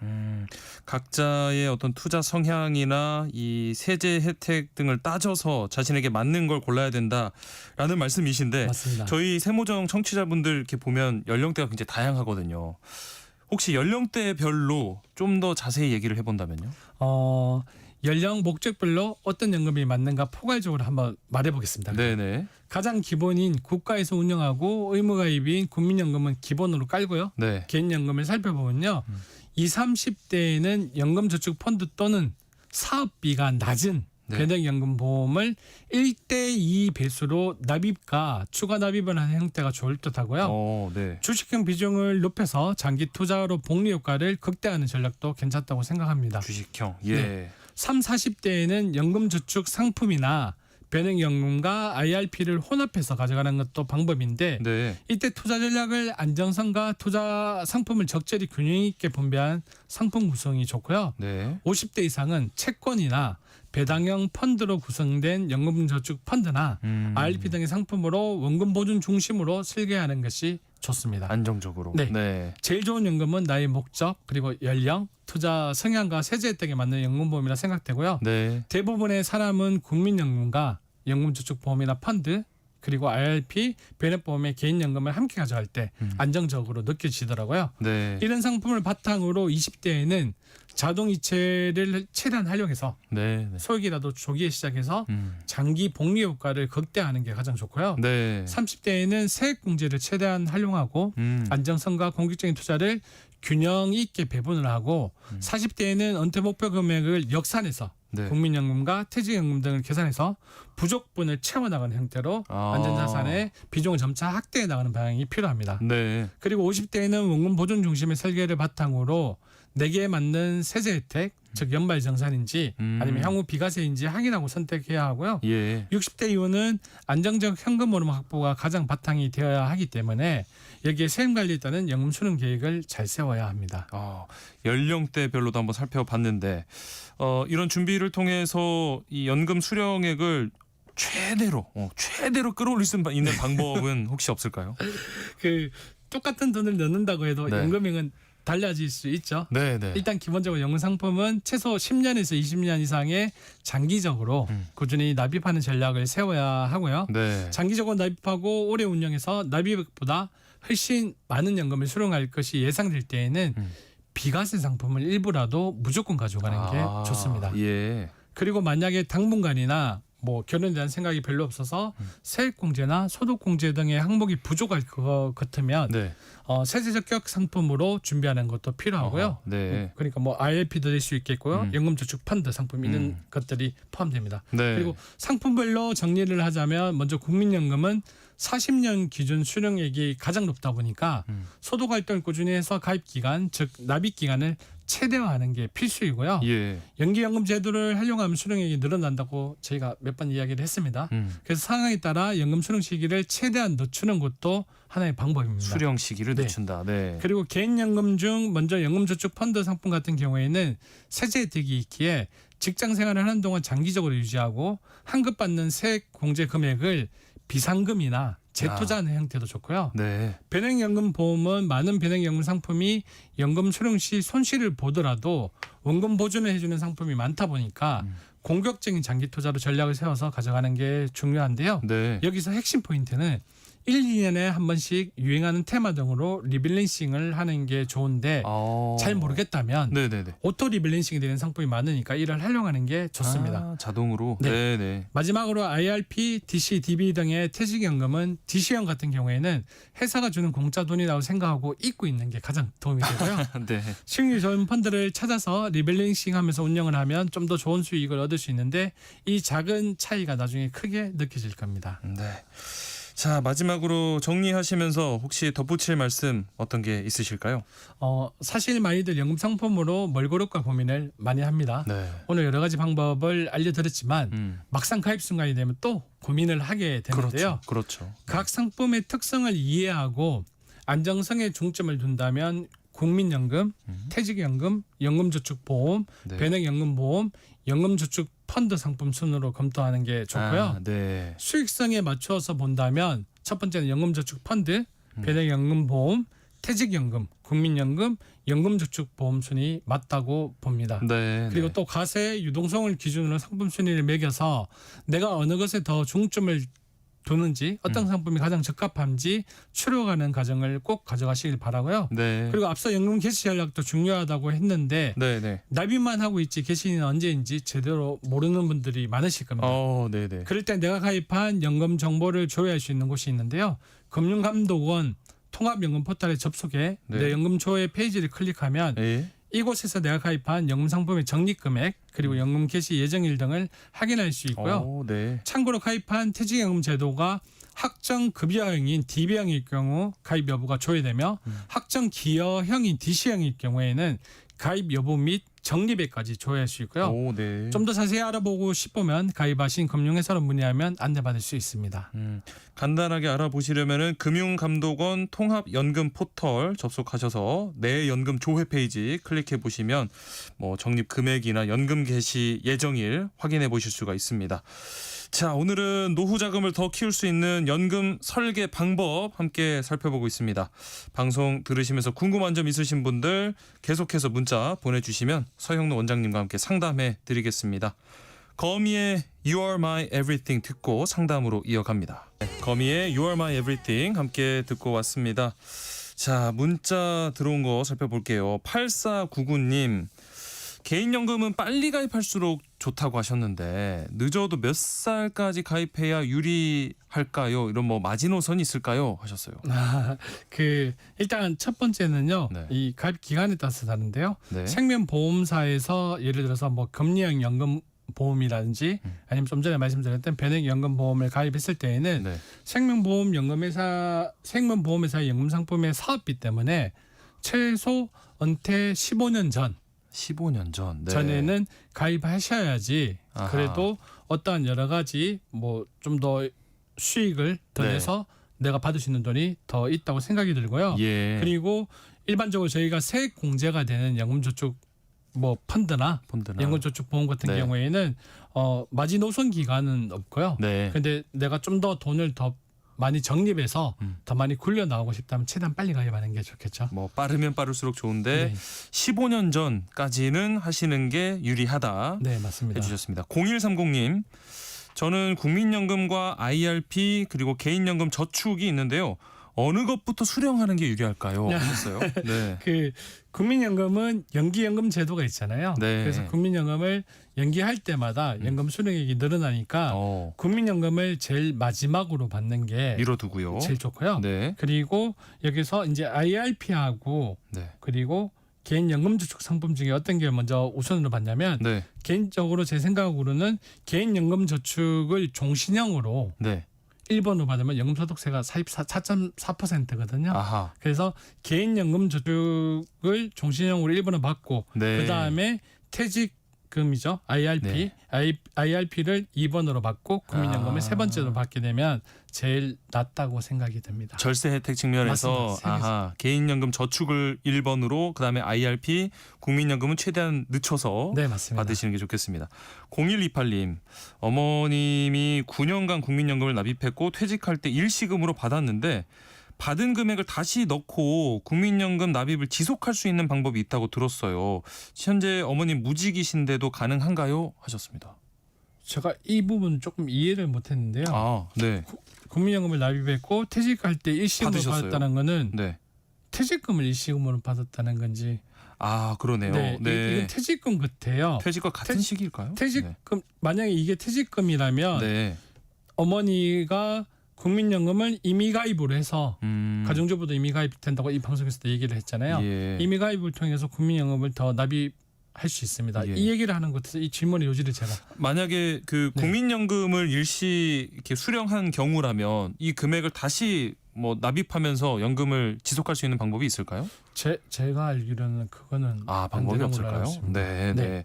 아마도 그러면 퇴직금을 말씀하신 것 네, 그런 같은데. 것 같습니다. 네, 정확한 내용을 좀 다시 올려주시면 다시 상담이 또 가능할 것 같고요. 3437님, 저는 호적 나이가 달라서 연금 수령 시기가 늦어지고 있습니다. 그런데 아들이 알아보니까 조기 수령 가능하다고 하던데 지인들은 또 조기 수령 손해라고 하더라고요. 어떻게 하는 게 좋을까요? 예. 조기 수령하면 손해죠. 당연히 네. 내 연금액이 줄어들잖아요. 네네. 그래서 조기 수령하면 손해이고요. 만약에 그 아드님이 지금 아드님이 지금 상담을 한 거잖아요. 네네네. 그렇다면 아드님이 만약에 어머님한테 좀 보태줄 수 있으면 어머님의 노후를 먼저 좀 보태주시는 게 최대한 연금 수령 시기는 연금 수령 늦추면서. 시기는 아하. 최소한 자기 연령대에 맞는 연금 수령 네. 시기에 받아야지 아하. 그래도 노후 생활의 기초적인 부분을 할 수 있다고 생각합니다. 네, 네. 자, 4415님, 저는 개인연금과 국민연금 내고 있습니다. 59세이시고요. 내년에 퇴직 예정이라서 퇴직연금도 받습니다. 그런데 이 퇴직금 일시로 받는 것과 연금으로 받는 것 중에 세금 차이는 어느 정도 날까요? 하셨어요. 세금 차이 많이 납니다. 저희가 방송 여기서도 얘기를 네, 했는데요. 네. 퇴직소득세를 내는 것과 그리고 연금으로 받는 거는 네. 완전 다르거든요. 네. 그래서 이 소득 세금의 차이로 뭐 굳이 계산을 하자면 네. 만약에 이거를 나중에 연금 제도로 받게 되면 좀 네. 전에도 말씀을 드렸지만 30% 아. 세율을 줄이고 그리고 네. 또 10년, 11년부터는 또 거기서 10% 더해서 40%를 줄일 수 있거든요. 예. 그래서 당연히 일시금으로 받는 것보다는 네. 연금으로 받는 게 더 유리합니다. 당장에 어떤 큰 좀 목돈이 필요하신 정말 어쩔 수 없는 상황이 아니라면 맞습니다. 연금으로 받는 게 훨씬 낫다라는 네. 말씀이십니다. 자, 이분들 가운데 8499님, 0130님, 3437님, 4415님까지 모바일 햄버거 쿠폰 보내드리겠습니다. 추첨을 통해서 더 보내드리니까요. 홈페이지에서 당첨자 확인 부탁드리겠습니다. 세모정 톡톡 상담소 돈 되는 라디오 여기서 마칩니다. 한국경제교육원 서형로 원장님과 함께했습니다. 감사합니다. 맞습니다.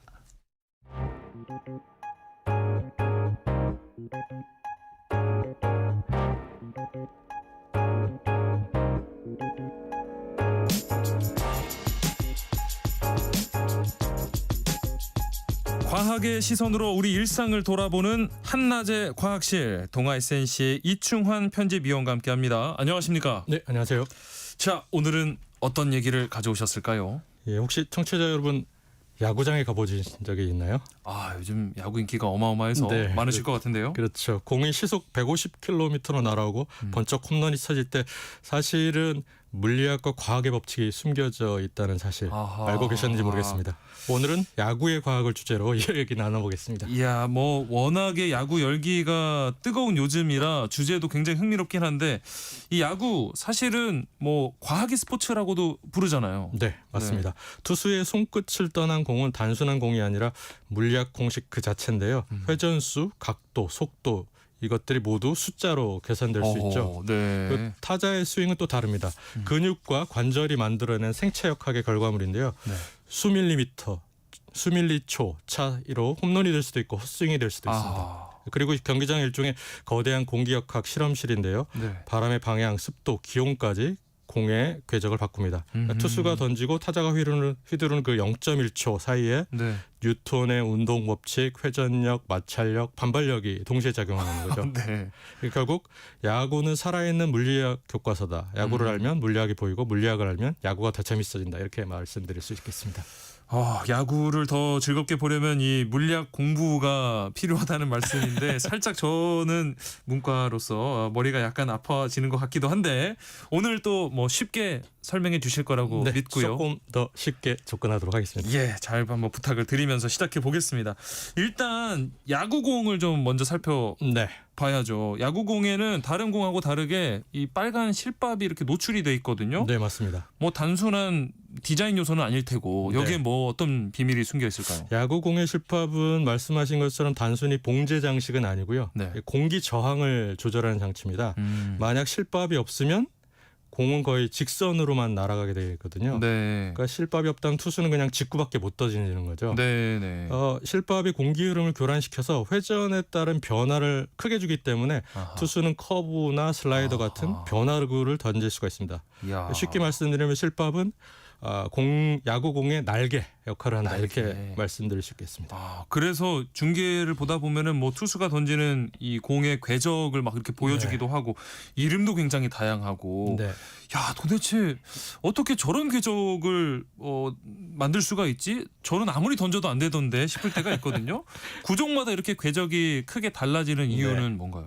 일단 투수는 공을 던질 때 회전을 걸어줍니다. 네. 이게 노하우인데 네. 회전하는 공 주위에 이제 압력 차이가 생기거든요. 네. 그러니까 마그누스 효과라고 하는데 사실상 공과 공기 사이의 밀당이라고 할 수가 있습니다.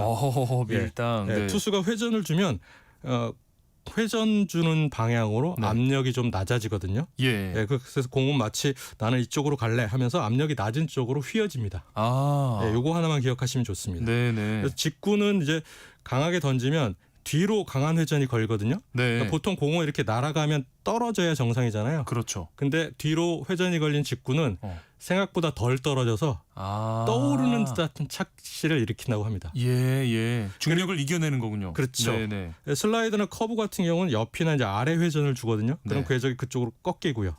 결국 변화하고는 이제 투수의 손가락이 만들어낸 공기역학의 예술이다. 이렇게 말씀드릴 수가 있습니다. 투수는 이제 마치 마술사 같은데요. 똑같아 보이는 동작으로 전혀 다른 공을 던져서 타자를 속이는 거죠. 네네. 일단 포스인 패스트볼이라는 건 손가락에 네 실밥을 잡고 던져서 강한 백스핀이 걸립니다. 네. 앞서 말씀드린 것처럼 공이 예상보다 덜 떨어져서 약간 떠오르는 듯한 착각을 일으키고요. 네. 투심 패스트볼은 손가락을 두 실밥을 걸쳐서 던집니다. 옆으로 휘거나 이제 가라앉고요. 커터 같은 경우는 직구처럼 오다가 마지막에 순간에 말 그대로 칼로 잘린 듯하게 이렇게 휘어지고요. 꺾이는 거죠. 네. 커브 같은 경우는 손목을 꺾어서 던지면 공이 앞으로 구르듯이 뚝 떨어지게 됩니다. 네. 슬라이더는 직구처럼 오다가 빙판에서 미끄러지듯이 옆으로 이렇게 떨어지고요. 네. 그다음에 포크볼은 손가락을 벌려서 끼우거든요. 네. 이렇게 던지면 공이 회전이 거의 없는 상태로 가다가 거의 돌멩이처럼 뚝 떨어집니다. 타자 앞에서 갑자기 뚝 떨어지더라고요. 네, 그렇죠. 그리고 체인지업도 있는데 체인지업은 직구처럼 보이지만 속도 차이가 있어서 타자가 헛스윙을 하게 만드는 그런 공입니다. 이게 진짜 투수들이 이렇게 같은 자세로 던지는데 이렇게 다양한 궤적이 나온다는 게 너무나 신기한데 요즘 해설 보면은 뭐 피치 터널이란 말도 있더라고요. 네. 이거는 뭔가요? 쉽게 말씀드리면 투수가 던지는 공이 이제 타자 눈에 같은 터널로 들어오는 것처럼 보일 거잖아요. 네. 그 구간을 말하는데 네. 공이 투수 손을 떠나서 타자 앞에 약 6 내지 7m 지점까지는 직구나 변화구나 거의 같은 궤적으로 들어옵니다. 아. 예, 그래서 타자는 그 순간까지 직구인지 커브인지 알기가 힘들고요. 예. 그래서 공이 터널을 지나고 나서야 변화구는 뚝 떨어지고 지구는 뻗어 들어오니까 구별하기 힘들겠죠. 네. 비유하자고 하면 자동차가 이제 모두 같은 터널 입구로 들어가다가 출구에서 어느 차는 왼쪽, 어느 차는 오른쪽 이렇게 가듯이 투수는 이 터널 구간을 최대한 길게 가져가려고 하고 그렇죠. 타자는 그 구간을 빨리 파악하려고 합니다. 이야, 이 투수가 던진 공의 그 위력을 판단할 때 또 아까 말씀해주신 회전수 얘기도 네. 많이 하잖아요. 회전수는 공이 이제 1분 동안 회전하는 횟수를 말하는데요. 네. RPM이라고 하죠. 예. 엔진에서 자동차 엔진에서 RPM이라고 하잖아요. 그렇죠. 예, 투수의 손끝에서 나간 공은 회전을 하면서 앞서 말씀드린 마그누스 효과라는 물리 현상을 만들어서 궤적에 변화를 주는데 네. 야구공의 RPM은 자동차 엔진의 RPM과 비슷합니다. 그러니까 회전수가 높을수록 엔진이 더 세게 돌아가잖아요. 네. 공도 결국 더 강한 변화를 만들어냅니다. 아하. 포신 페스티몰의 경우는 보통 2200에서 2500 RPM이라고 하는데요. 회전수가 높은 포심은 결국 잘 안 떨어져서 네. 떠오르는 듯한 착각을 일으켜 헛스윙을 유도하게 됩니다. 예. 네, 앞서 말씀드린 거고요. 네. 커브볼은 무려 3000 RPM 이상 나오고요. 그래서 높은 회전이 강한 낙차를 만들어서 공이 뚝 떨어진다는 인상을 줍니다. 예. 그리고 한편 이제 포크볼 같은 경우는 스핀이 적어서 마지막에 그야말로 돌멩이처럼 뚝 떨어져서 헛스윙을 유도하고요. 가장 좀 예측하기 어려운 공이라고도 네, 하는데 맞습니다.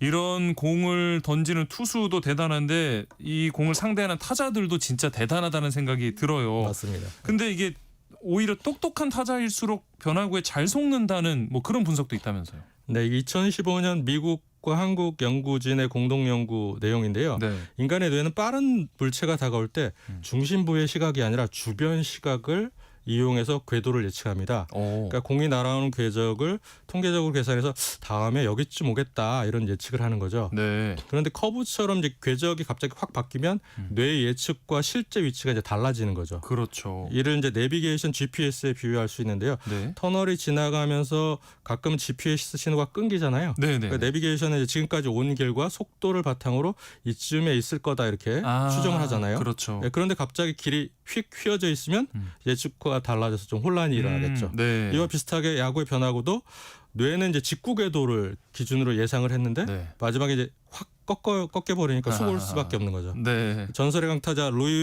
베이브 루스 같은 경우에도 통산 삼진을 1390개나 당했다고 해요. 홈런왕도 결국 변화구 앞에선 속수무책이다. 결국 쉽게 말씀드리면 뇌의 이런 착각은 오히려 잘 작동하고 있다는 증거고 삼진은 부끄러운 게 아니라 뇌가 정상적으로 똑똑하게 반응한 결과다 이렇게 말씀드릴 수 있겠습니다. 오히려 똑똑해서 삼진을 당한 거다 이런 네네. 변명이 가능한 부분이라는 예측을 너무 거죠. 잘해서 그렇죠. 변화구에 당한다 뭐 이런. 실제로 진짜 대단한 홈런 타자들 같은 경우에 어쩔 수 없이 삼진 횟수가 많은 수밖에 없는데 네. 자 그러면은 야구의 뭐 꽃이라고도 할 수 있는 이 홈런에는 어떤 과학이 또 담겨 있을까요? 홈런은 단순히 힘의 결과가 아니라 각도와 속도가 만들어낸 결과물이거든요. 이상적인 발사각은 약 25에서 35도라고 하고요. 네. 타구 속도는 시속 150km 이상이어야 담장을 넘어갈 확률이 커진다 이렇게 분석이 되고 있습니다. 네. 골프에서의 드라이버로 공을 띄우는 원리와 비슷합니다. 최근에 메이저리그나 KBO에서 데이터를 분석할 때 발사각, 타구 속도 개념을 많이 쓰죠. 네. 이 과학적 원리를 수취한 겁니다. 예. 그러니까 힘만 세면 안 되고 물리학적으로 이제 계산된 궤적을 그려야 홈런이 되는 건데요. 타자는 탐정처럼 작은 단서를 찾아야 합니다. 네. 투수 손목의 각도, 손가락 모양 잘 관찰해야 하고요. 예. 공의 회전 모양을 보고 직구인지 변화구인지 가늠하게 되고 공의 손을 떠난 첫 5m 구간에서 궤적을 예측해야 합니다. 그리고 데이터 분석 결과도 활용하는데요. 네. 특정 투수의 경우는 투 스트라이크 이후에 슬라이더를 잘 던진다. 자주 던진다. 그렇죠, 그러면 그렇죠. 이제 그 패턴을 알고 예상을 하는 거죠. 근데 이게 진짜 많이 알고 많이 보일수록 더 헷갈릴 것 같다는 생각도 들고요. 네. 그러면 타자가 이 야구 배트를 어떤 재질의 배트를 쓰느냐에 따라서 타구도 또 달라질 것 같은데요. 네. 크게 이제 알루미늄 배트와 나무 배트가 있는데요. 알루미늄 배트 같은 경우는 트램펄린 효과라고 해서 그 덕분에 공을 더 빠르게 튀어나가게 만들거든요. 네. 그러니까 실험 결과를 보면 시속 한 48km 속도에서 알루미늄 배트가 직구 대비 타구 속도를 2-3% 더 높였다 이런 결과가 있습니다. 예. 그래서 과거에는 일부 알루미늄 배트가 나무 배트보다 최대 15.5% 더 반발력이 커서 현대에는 반발력 기준을 좀 낮춰서 네. 나무 배트와 이제 성능을 줄이도록 그렇게 규제하고 있는데요. 네.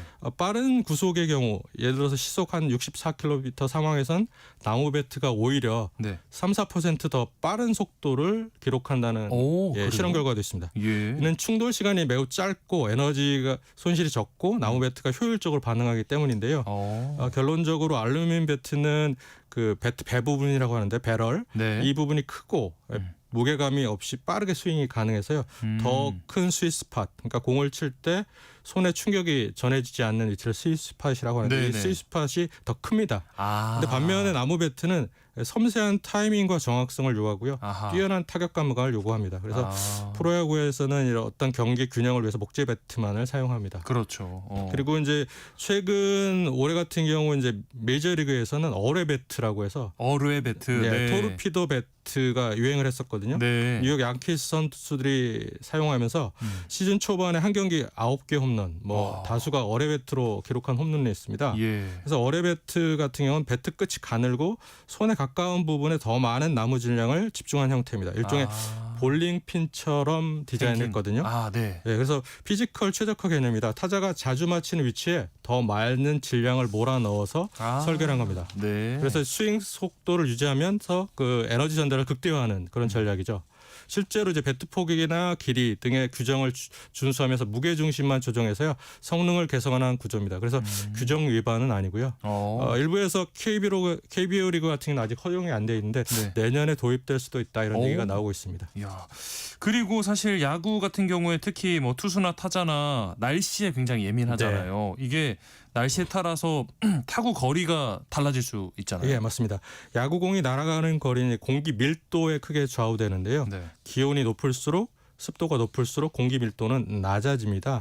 그래서 공기가 가벼워지면 저항이 줄어들겠죠. 그리고 네. 같은 의미로 공을 치면 더 멀리 날아갑니다. 그러니까 덥고 습한 날에 홈런이 늘어날 가능성이 있다. 이렇게 말씀드릴 수가 있습니다. 그래서 실제 미국 기상학회 학술지에 실린 연구 결과를 보면 1992년에서 1919년 사이에 메이저리그 경기 10만 건 이상을 분석을 했습니다. 기온이 1도씩 올라갈 때마다 홈런이 한 2% 정도 증가하는 걸로 나타났다고 합니다. 더울수록. 네. 그리고 또 2010년에서 2019년 사이 데이터를 보면 기후변화 덕분에 해마다 약 58개 정도가 홈런이 더 발생했다. 그 기간 전체로 보면 한 577개의 홈런이 지구온난화의 영향 때문에 더 늘어났다. 이런 분석이 있습니다. 네. 한국은 사실 여름 무더위가 심하고 습도가 높잖아요. 그래서 장마철과 폭염 기간에 공이 더 멀리 날아갈 가능성이 높습니다. 실제로 KBO 리그에서도 7, 8월의 한여름에 장애 홈런이나 비거리 120m 이상의 기록이 더 자주 나오는 경향이 보고가 되고 있습니다. 와, 신기하네요. 네, 다만 이제 더우면 좀 지치니까 체력적으로 좀 문제가 있긴 하겠죠. 그렇죠. 이게 진짜 날이 갈수록 더워지는데 뭐 그만큼 점수는 또 많이 나오니까 보는 입장에서는 또 재밌는 경기가 되는 것 같기도 하고요. 네, 홈런을 기대한다면 그렇죠. 네. 오늘 말씀 듣고 보니까 진짜 야구라는 게 뭐 단순한 스포츠가 아니라 종합 과학쇼라는 느낌이 듭니다. 자, 한낮의 과학실 오늘 이야기는 여기서 마무리하도록 하겠습니다. 동아 SNC 이충환 편집위원과 함께했습니다. 오늘 말씀도 고맙습니다. 네, 감사합니다. 세상의 모든 정보 오늘 순서 여기서 마무리합니다. 모바일 쿠폰 당첨자는 저희 홈페이지 공지사항에서 확인하실 수 있고요. 저는 내일 다시 찾아뵙겠습니다. 행복한 오후 보내세요. 지금까지 아나운서 임지웅이었습니다. 고맙습니다.